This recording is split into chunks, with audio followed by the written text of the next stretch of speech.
Telangana times న్యూస్కి స్వాగతం.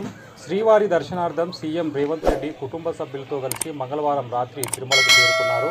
స్థానిక రచనా అతిథి గృహం వద్ద రేవంత్ రెడ్డికి టీటీడీ ఈవో ఏవి ధర్మారెడ్డి పుష్పగుచ్చం అందజేసి ఘన స్వాగతం పలికారు. టీటీడీ తరఫున అధికారులు బస ఏర్పాట్లను చేశారు. సీఎం రేవంత్ రెడ్డి ఈ రోజు ఉదయం శ్రీవారికి తన మనమడి పుట్టు వెంట్రుకలను సమర్పిస్తారు. అనంతరం వీఐపీ బ్రేక్ దర్శన సమయంలో కుటుంబ సభ్యులతో కలిసి శ్రీవారిని దర్శించుకుంటారు. ఈ సందర్భంగా రేవంత్ రెడ్డి మాట్లాడుతూ మనవడి తలనీలాలు సమర్పించేందుకు తిరుమలకు వచ్చినట్లు తెలిపారు.